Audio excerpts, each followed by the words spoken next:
मुझे वो धर्म पसंद है जो स्वतंत्रता, समानता और बंधुत्व सिखाता है। आज 14 अप्रैल है और उम्मीद करती हूँ कि आप सभी को याद होगा कि आज ही के दिन हमारे देश ने एक ऐसे महानायक को जन्म दिया था जिसने न केवल भारत का संविधान लिखा, बल्कि जो हमारे समाज में पिछड़े समुदाय के लोग थे, जिन्हें उच्च जाति के लोग अपने जीवन और समाज का हिस्सा नहीं मानते थे, एवं जो महिलाएं केवल घरों में चूल्हे चौके तक ही सीमित थी, उन्हें बराबरी का हक दिया। धर्म मनुष्य के लिए है, ना कि मनुष्य धर्म के लिए। जी हाँ, अब तक तो आप समझ ही गए होंगे कि मैं डॉक्टर भीमराव अंबेडकर जी के विषय में बात कर रही हूँ। नमस्कार, आप देख रहे हैं GBN टुडे और जैसा कि आप सब जानते हैं कि आज डॉक्टर भीमराव अंबेडकर जी की जयंती है।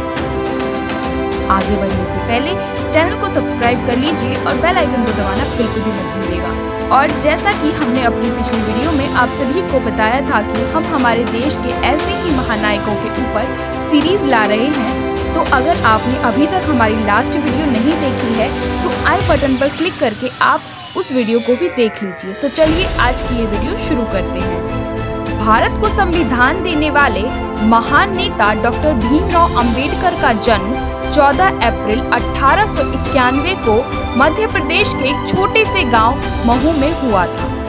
डॉक्टर भीमराव अंबेडकर के पिता का नाम रामजी मालोजी सकपाल और माता का नाम भीमाबाई था। उनके माता पिता की 14वीं संतान के रूप में जन्मे थे डॉक्टर भीमराव अंबेडकर। भीमराव अंबेडकर का जन्म महार जाति में हुआ था, जिसे लोग अछूत और बेहद निचला वर्ग मानते थे।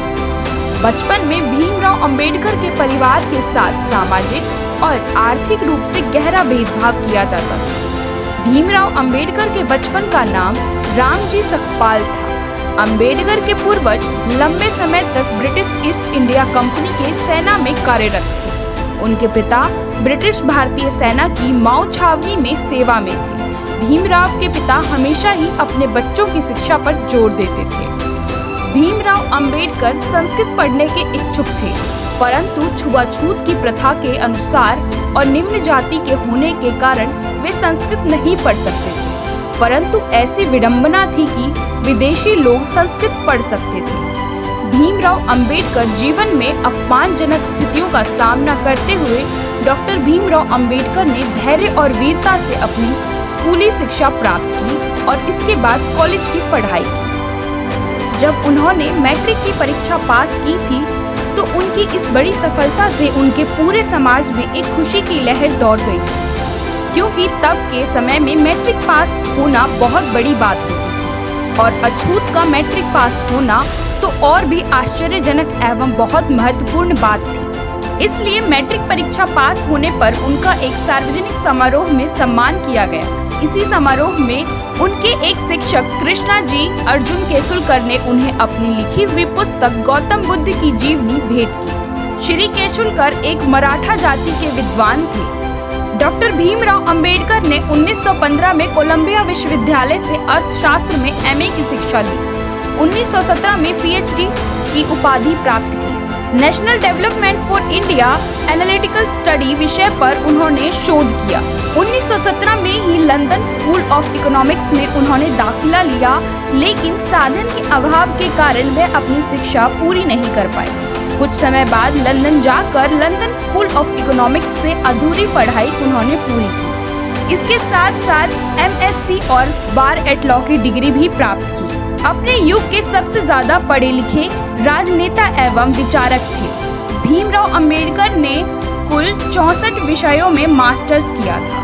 9 भाषाओं के जानकार थे। विश्व के सभी धर्मों के रूप में भी पढ़ाई की थी। उन्होंने समता, समानता, बंधुता एवं मानवता आधारित भारतीय संविधान को 2 वर्ष 11 महीने और 17 दिन के कठिन परिश्रम से तैयार कर 26 नवंबर 1949 को तत्कालीन राष्ट्रपति डॉक्टर राजेंद्र प्रसाद को सौंपकर देश के समस्त नागरिकों को राष्ट्र एकता, अखंडता और व्यक्ति की गरिमा की जीवन पद्धति से भारतीय संस्कृति को अभिभूत किया गया। कई सार्वजनिक स्थान का नाम उनके सम्मान में उनके नाम पर रखा गया, जैसे कि हैदराबाद, आंध्र प्रदेश का डॉक्टर अंबेडकर मुक्त विश्वविद्यालय, BR अम्बेडकर बिहार विश्वविद्यालय मुजफ्फरपुर, डॉक्टर बाबा साहेब अम्बेडकर अंतर्राष्ट्रीय हवाई अड्डा नागपुर में है, जो पहले सोनेगांव हवाई अड्डे के नाम से जाना जाता था।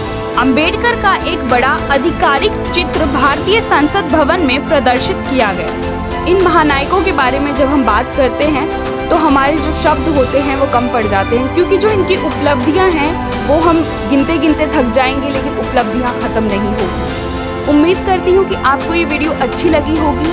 अगर अच्छी लगी है तो आप कमेंट में हमें ज़रूर बताइए, इससे हमारा मनोबल बढ़ता है। चैनल को सब्सक्राइब कर लीजिएगा, बेल आइकन को ज़रूर दबा दीजिएगा और जुड़े रहिए GBN टुडे के साथ।